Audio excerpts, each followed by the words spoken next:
सभी शिव भक्तों को प्रणाम और मेरे महादेव जी की जय जयकार। भक्तों, आज की कथा बहुत ही विशेष और जीवन को बदलने वाली है। अतः इस शिव कथा को मन और ध्यान लगाकर सुनिए। हर हर महादेव।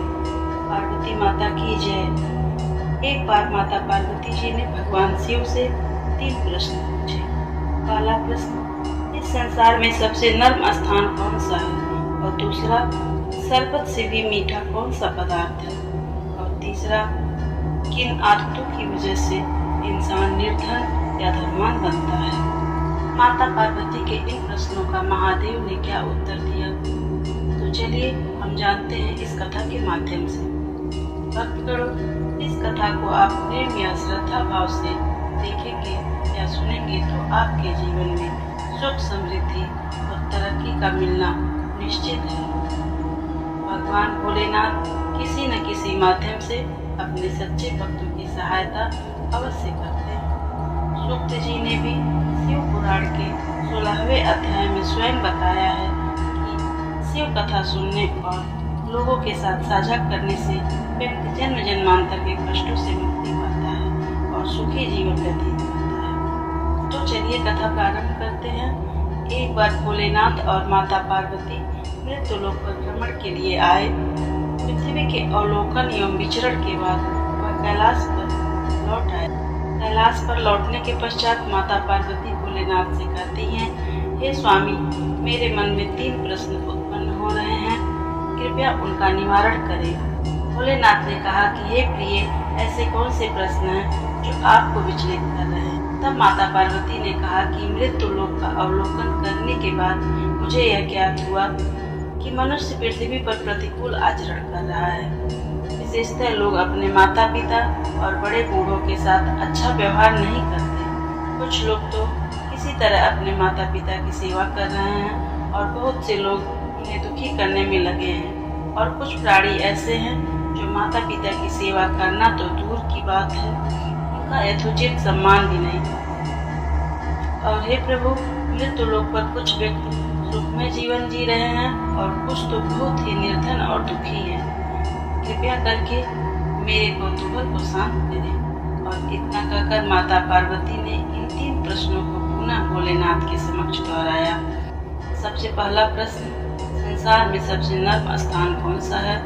दूसरा प्रश्न, शरबत से भी मीठा कौन सा पेय पदार्थ है? और तीसरा, ऐसे कौन से कारण हैं जिनसे मनुष्य निर्धन या धनवान बनता है?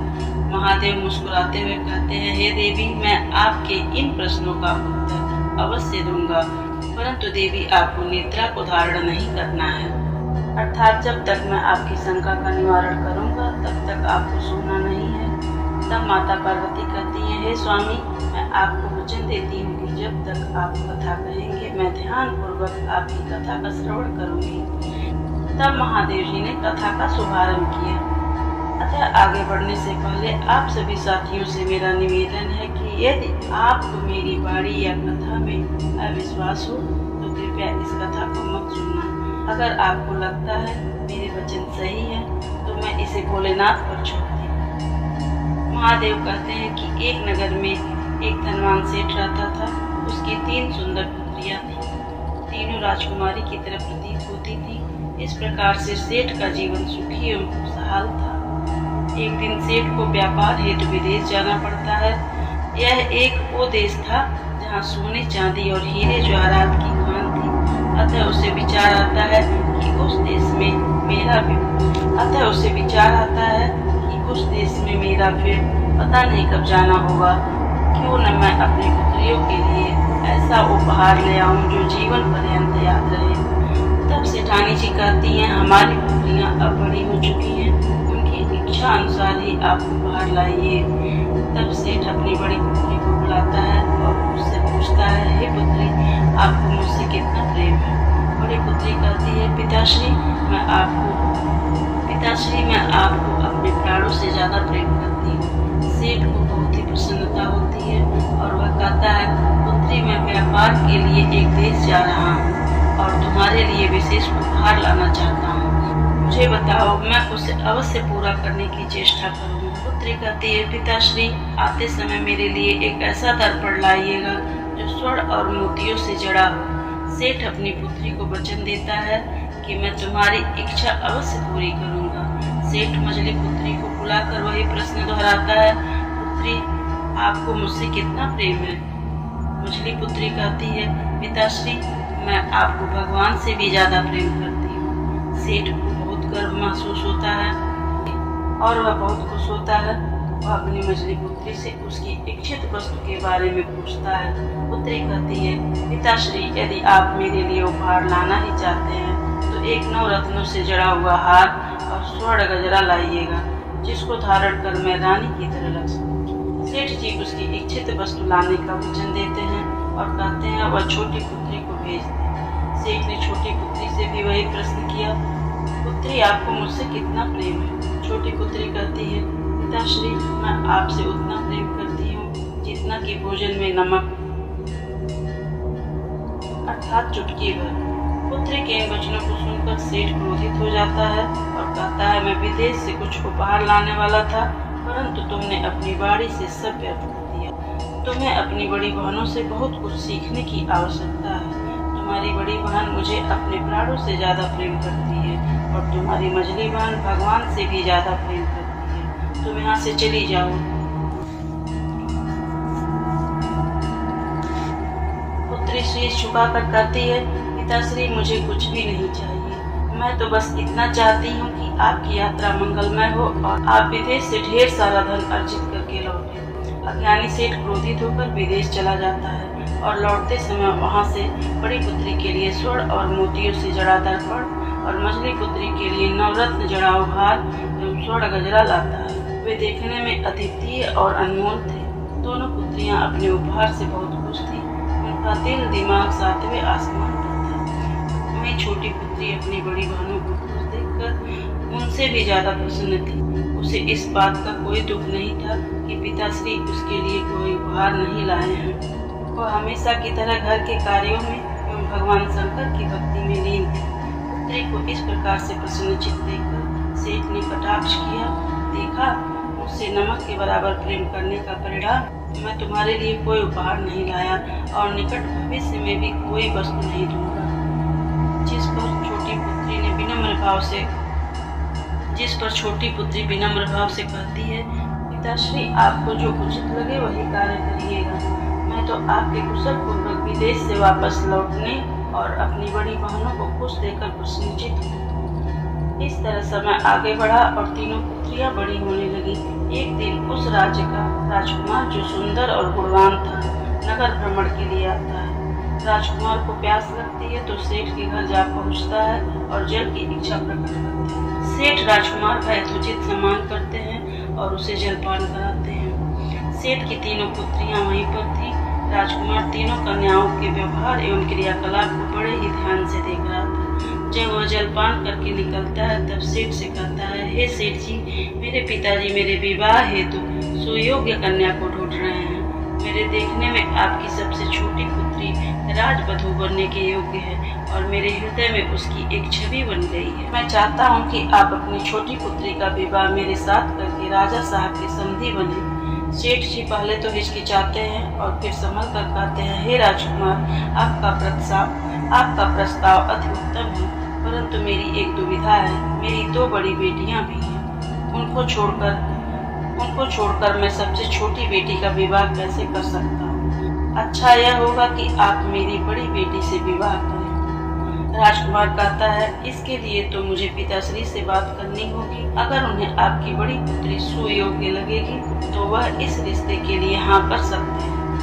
इसके लिए आपको अपनी बड़ी पुत्री को मेरे संग महल भेजना होगा और यदि पिताजी आज्ञा देते हैं तो मुझे कोई आपत्ति नहीं होगी, और अगर बात नहीं बनेगी तो मैं स्वयं सकुशल आपकी बड़ी पुत्री को आपके पास लाऊंगा।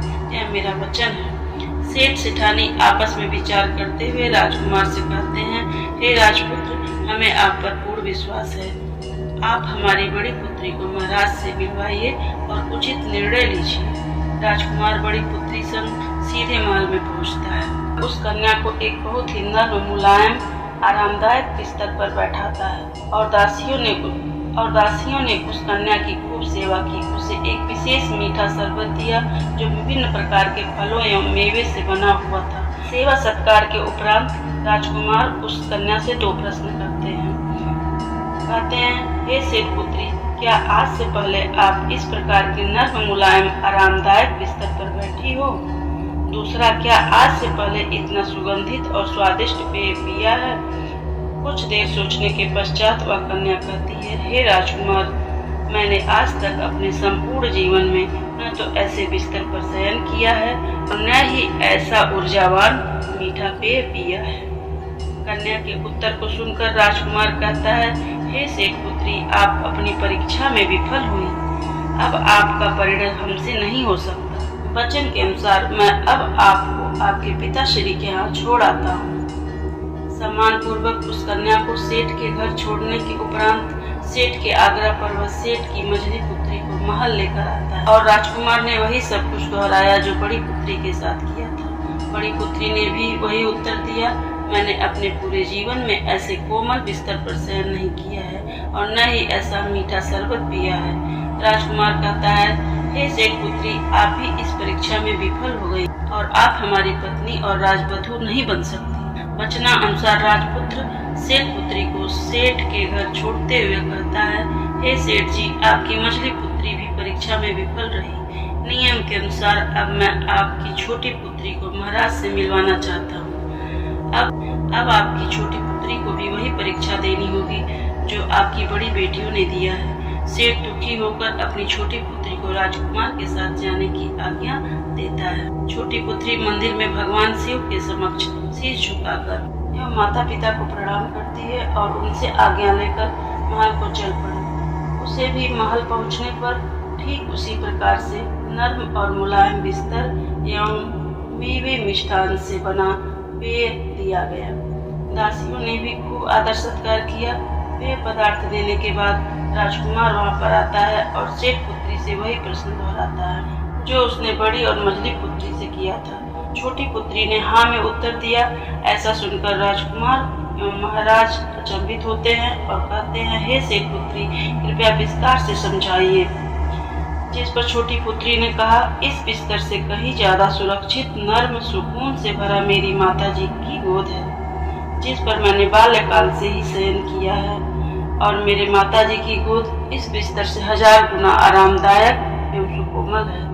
उत्तर सुनते ही महाराज और राजकुमार बहुत प्रसन्न दिखाई देते हैं और कहते हैं, कृपया शरबत के बारे में भी विस्तार से बताइए। इस शरबत के बारे में बताने जा रही हूँ वह मेरी माताजी का दूध है जो लहू बनकर मेरे शरीर में दौड़ रहा है, जिसे मैंने बाल्यकाल में बारंबार एवं नित्य पिया है। यह एक ऐसा अमृत है जो शिशुओं को पोषण एवं उनकी बुद्धि को परिष्कृत करता है। माँ के दूध की किसी भी पेय पदार्थ से तुलना नहीं की जा सकती। महाराज और राजकुमार दोनों आश्वस्त होते हैं। उन्हें वह योग्य कन्या मिल चुकी थी जिसे वे ढूंढ रहे थे। सेठ से आज्ञा लेकर राजकुमार एवं सेठ पुत्री का विवाह एक अच्छे मुहूर्त में किया जाता है और इस प्रकार वह छोटी पुत्री नगर की महारानी बन जाती है। कुछ समय बाद छोटी बेटी और दामाद सेठ को महल में दावत पर बुलाते हैं और छोटी पुत्री ने स्वयं 56 व्यंजनों को तैयार किया। सेठ जी के महल आने पर सेठ का खूब आदर सत्कार हुआ। कुछ समय के पश्चात सेठ को भोजन कक्ष में भोजन के लिए ले जाया जाता है और उसके समक्ष 56 प्रकार के स्वादिष्ट सुगंधित पकवान प्रस्तुत किया जाता है। महल के सभी लोग जहाँ पर पकवान का उंगली चाट चाट कर आनंद लेते हैं, वहीं पर सेठ सभी पकवान को थोड़ा थोड़ा चख कर मुंह नाक सिकोड़ते हुए उन्हें छोड़ देता है। इसी प्रकार से वह सभी भोजन को चख कर जूठा छोड़ देता है और क्रोधित होकर चिल्ला पड़ता है और कहता है, ये क्या है महाराज, अगर आपको मुझे इस तरह का बेस्वादी फीका और तीखा भोजन कराना था तो यहाँ पर मुझे क्यों बुलाया। जिस पर राजकुमार ने विनम्रता पूर्वक कहा, पिताजी, यह भोजन विशेष रूप से आपके लिए आपकी छोटी पुत्री ने बनाया है। छोटी बेटी ने कहा, पिताजी, यह भोजन विशेष रूप से मैंने आपके लिए ही बनाया है। इसमें मैंने बहुत सारे चुने हुए मसाले, मेवा इत्यादि डाले हैं। प्रत्येक पकवान को मैंने शुद्ध देसी घी एवं ताजे मक्खन में तैयार किया है।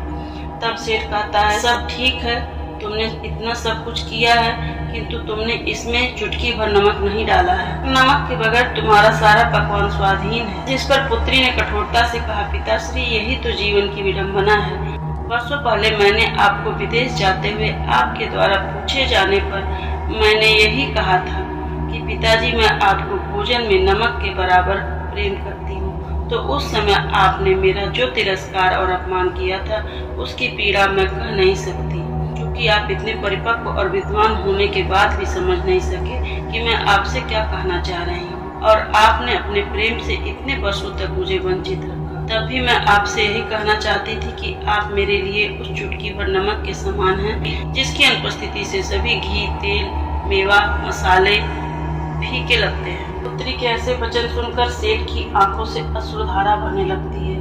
वह हाथ जोड़कर अपनी पुत्री से कहता है, हे पुत्री, क्या तुम इस बुद्धिहीन पिता को क्षमा करोगी? क्योंकि आज मैं तुमको आशीर्वाद देता हूँ, तुम दीर्घायु हो, सदा खुशहाल रहो और हर परिवार में तुम्हारी जैसी सुशीला पुत्री का जन्म हो। आज गर्व से मेरी छाती चौड़ी हो गई है। हर हर महादेव, हर हर महादेव। महादेव के मुख से इस मार्मिक हृदय को छूने वाली कथा को सुनकर माता पार्वती की आंखों में भी भावुकता के अश्रु छलक पड़े थे। वह कहती है, हे प्राणनाथ, आपकी कथा अति सुंदर है। स्वामी, मेरे 2 प्रश्नों नर्म स्थान एवं मीठा शरबत का उत्तर तो मुझे मिल चुका है, किंतु अभी तीसरे प्रश्न का उत्तर अधूरा है। महादेव कहते हैं, हे देवी, धीरज धारण करें, व्याकुल न हो, आपके अंतिम प्रश्न का उत्तर भी मिलने ही वाला है। महादेव कहते हैं, हे देवी, सेठ की दोनों बड़ी पुत्रियों ने जैसी नीयत रखी उसी अनुरूप उन्हें जीवन में धन, उपहार एवं लाभ की प्राप्ति हुई। बड़ी पुत्री को हीरे जड़ा हुआ दर्पण एवं मझली पुत्री को नवरत्न जड़ा हार एवं स्वर्ण गजरा प्राप्त हुआ। ऐसा उनकी नास्तिकता एवं महादेव में अरुचि के कारण वह शिक्षा पाकर भी अशिक्षित रही, सिर्फ दिखावे का प्रेम किया। यही कारण था कि राजकुमार के प्रश्नों को अज्ञानतावश वह समझ नहीं सकी, जबकि उसके विपरीत छोटी पुत्री ने सादगी एवं सत्य का मार्ग चुना और वह राज्य की महारानी बन गई। हे देवी, जो अपने माता पिता की सेवा, आदर, सत्कार एवं आज्ञा का पालन करता है वह कभी भी अपने जीवन में हताश नहीं होता।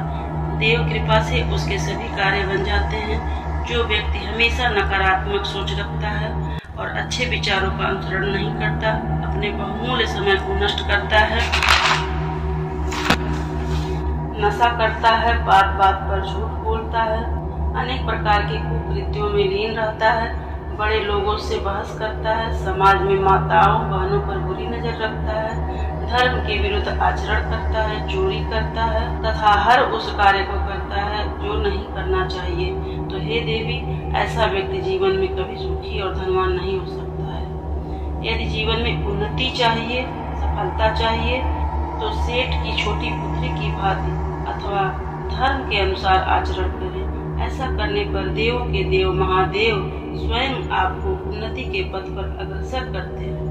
परमात्मा सदैव आपके साथ रहते हैं। माता पार्वती भोलेनाथ को नमन करती हैं और कहती हैं, स्वामी, आपकी इस कहानी से सारे संसार को सीख प्राप्त होगी और अवश्य ही उनके जीवन को सफल बनाने में सहयोगी होगा। साथियों, अगर आपको भी भोलेनाथ की यह कथा हृदय को छू ली हो तो चैनल को सब्सक्राइब करें और कमेंट में हर हर महादेव अवश्य लिखें। धन्यवाद।